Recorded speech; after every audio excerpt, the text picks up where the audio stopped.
Assalamualaikum warahmatullahi wabarakatuh. Alhamdulillahirrabbilalamin. Dalam kesempatan kali ini kita bisa dipertemukan lagi dengan berdiskusi kembali lagi bersama-sama. Oke, mari kita langsung saja menuju ke pembahasan.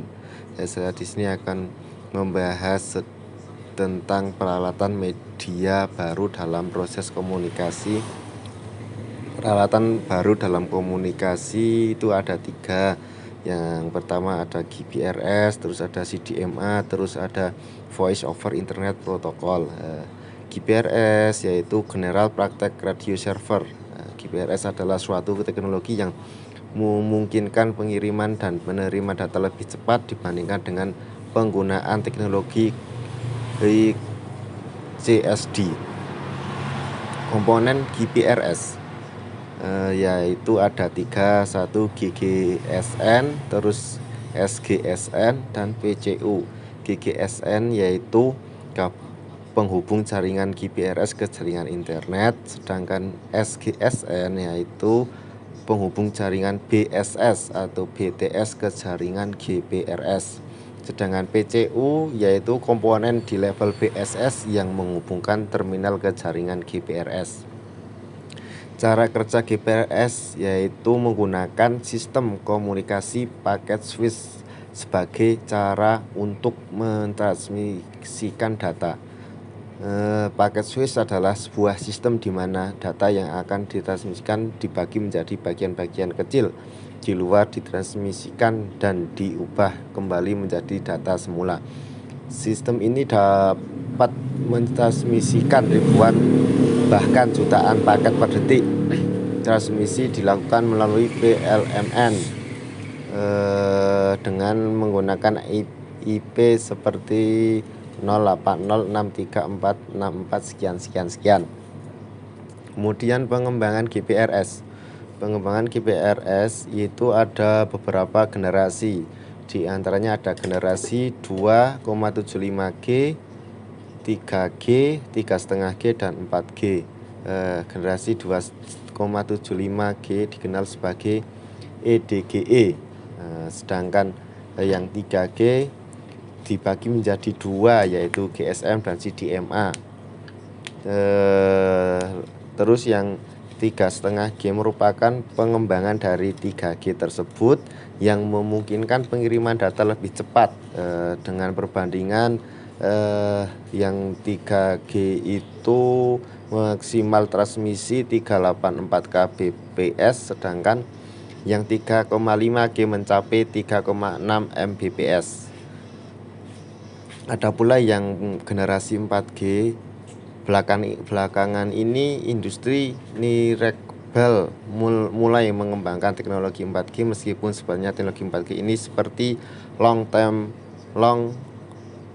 evolution atau LTE. Terus yang ke pembahasan kedua yaitu CDMA atau Code Division Multi Access, adalah sebuah bentuk pemultiplaksanaan dan sebuah metode akses secara bersama yang membagi kenal tidak berdasarkan waktu atau frekuensi. Keuntungan CDMA diantaranya membutuhkan satu frekuensi saja, tidak membutuhkan equalizer, dapat bergabung dengan metode akses lainnya, tidak membutuhkan akses dan pengelolaan frekuensi, memiliki kapasitas yang lebih halus, memiliki proteksi dari proyeksi penyedapan. Kemudian ya materi yang ketiga yaitu Voice over Internet Protocol. Voice over Internet Protocol atau VoIP adalah teknologi yang menggunakan percakapan suara jarak jauh melalui media internet. Data suara tersebut diubah menjadi kode digital dan dialirkan melalui jaringan yang mengirimkan paket-paket data. Dalam protokol jaringan yang digunakan untuk mengimplementasikan VoIP meliputi protokol H.326, 2, 3, yaitu salah satu dari protokol VoIP yang menerapkan ditemukan secara luas untuk kualitas jarak jauh. Kemudian ada MGCP, ada SIP, ada RTP, ada SDP, dan ada IAX. Kemudian perbandingan dengan jaringan suara konvensional. Pada jaringan suara konvensional pesawat telepon langsung terhubung dengan PABX, atau jika milik Telkom terhubung langsung dengan STOP. Dalam STO ini ada daftar nomor-nomor telepon yang disusun secara bertingkat sesuai dengan daerah cakupnya. Jika dari pesawat telepon tersebut mau menghubungi rekan yang lain, maka tutus pesawat telepon yang ditekan akan menginformasikan lokasi yang dituju melalui nada-nada DTMF. Kemudian jaringan akan secara otomatis menghubungkan kedua titik tersebut. Keuntungan VoIP yaitu biaya lebih murah, memanfaatkan instruktur jaringan data yang sudah ada untuk suara, penggunaan bandwidth yang lebih kecil daripada telepon biasa, memungkinkan digabung dengan jaringan telepon lokal. Berbagai bentuk jaringan VoIP bisa digabung menjadi jaringan yang besar. Sedangkan kelemahan dari VoIP tersebut yaitu kualitas tidak sejenis dengan jaringan PSTN, ada jeda dalam berkomunikasi, regulasi dari pemerintahan RI membatasi penggunaan untuk disambung ke jaringan milik telepon. Jika belum terhubung secara 24 jam ke internet, perlu janji untuk saling berhubungan. Jika memiliki internet dan komputer di belakang NAT atau Network Address Translation, maka dibutuhkan konfigurasi khusus untuk membuat VoIP tersebut. Kemudian tidak pernah ada jaminan kualitas jika VoIP melewati batas internet. Dan yang terakhir, peralatan relatif lebih mahal dari yang lain. Sekian dari saya, terima kasih.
Dari teknologi komunikasi.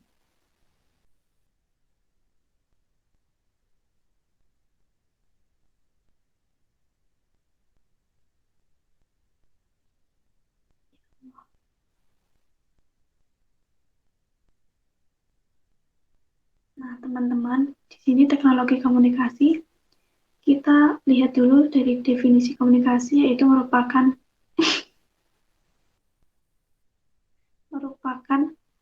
interaksi sosial antara manusia dengan manusia lain, yaitu proses sosial di masa individu menggunakan simbol untuk membangun menginterpretasikan makna dalam lingkungan mereka.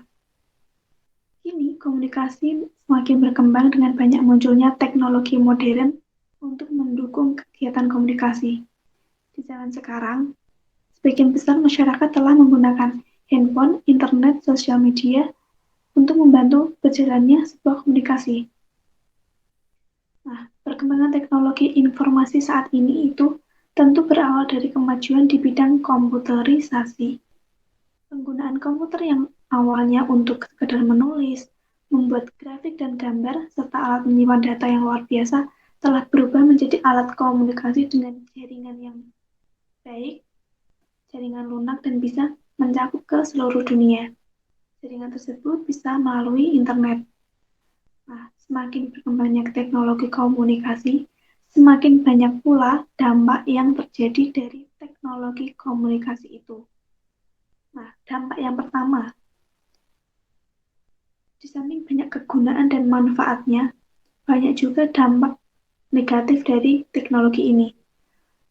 Seperti sesuatu yang tidak pantas dilihat untuk anak-anak yang tayang di televisi, maka itu akibatnya akan menjadi kasus-kasus amoral dan tindakan negatif lainnya akan berdampak pada akses internet yang digunakan oleh anak-anak.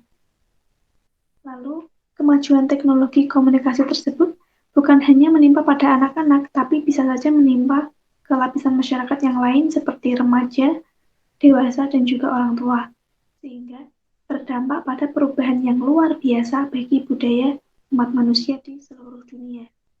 Dampak yang kedua yaitu dampak secara aplikatif.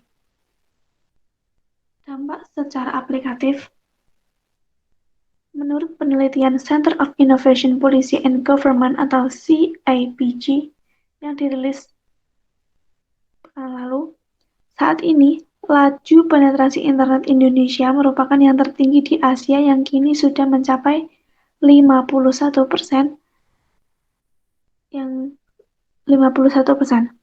Angka yang lebih fenomenal terlihat dari jumlah pengguna seluler. Penelitian ini dilakukan pada tahun 2016 dan diprediksi ada sekitar 371,4 juta nomor seluler yang aktif di Indonesia. Jumlah tersebut bahkan lebih besar dan pada proyeksi jumlah penduduk Indonesia yakni 261,89 juta penduduk. Sumber sudah saya cantumkan pada slide presentasi. Yang selanjutnya yaitu dampak perkembangan dari televisi. Dampak televisi ini ada dua, yaitu positif dan negatif. Positifnya sebagai sumber informasi dan sebagai ladang untuk menambah wawasan. Lalu sebagai sarana hiburan yang dapat merasakan tanpa merasakan, contohnya seperti program acara traveling, kuliner, kuis, dan yang lainnya. Lalu negatifnya, dari banyak program yang tayang di televisi Indonesia, banyak juga yang menurut masyarakat itu kurang mendidik karena isinya hanya gosip atau sinetron tentang cinta-cintaan dan juga banyak kegiatan yang memacu keributan antar para pemain di televisi. Selanjutnya, dampak negatifnya yaitu berdampak pada para halayak yang bisa saja itu anak-anak karena mereka akan meniru ucapan atau perkataan, perbuatan, perilaku, sampai tata berpakaian dan juga adegan-adegan yang kurang baik di televisi itu. Nah, itu tadi beberapa dampak perkembangan dari teknologi informasi mulai dari handphone, televisi, sosial media, dan banyaknya pengguna nomor seluler di Indonesia. Jadi sekian dari saya.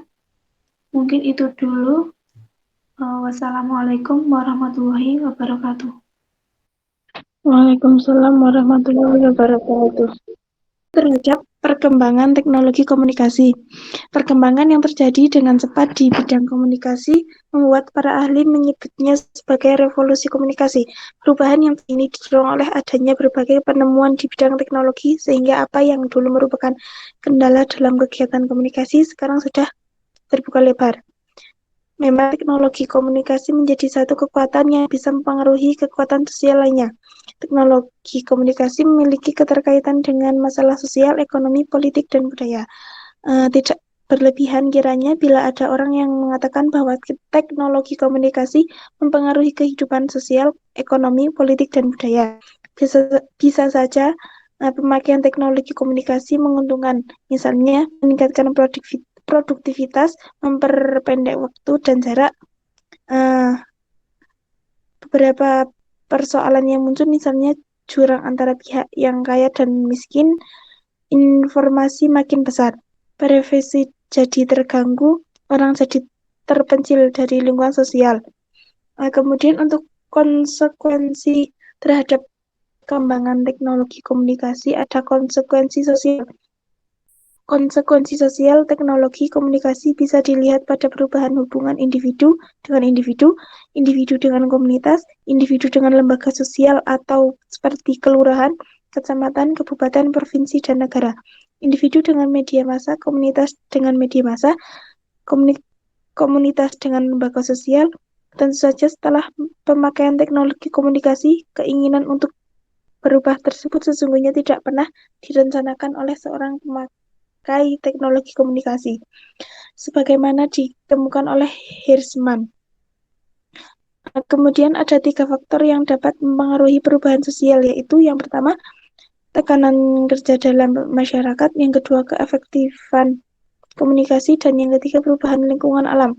Dari kegiatan faktor tersebut, maka terdoronglah akal manusia untuk menciptakan sesuatu yang memudahkan mereka dalam memecahkan persoalan. Kemudian ada konsekuensi kultural.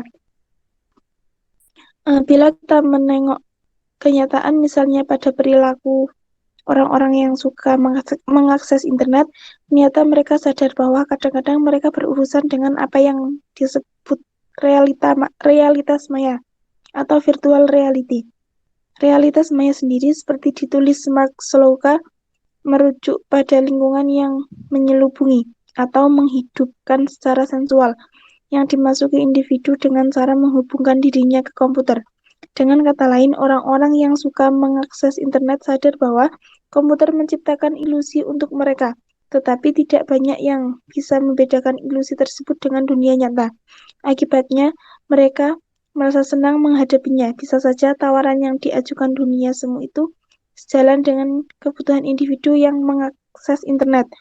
Bisa saja tawaran dunia semu tersebut sesuai dengan keinginan individu untuk menciptakan identitas baru buat dirinya.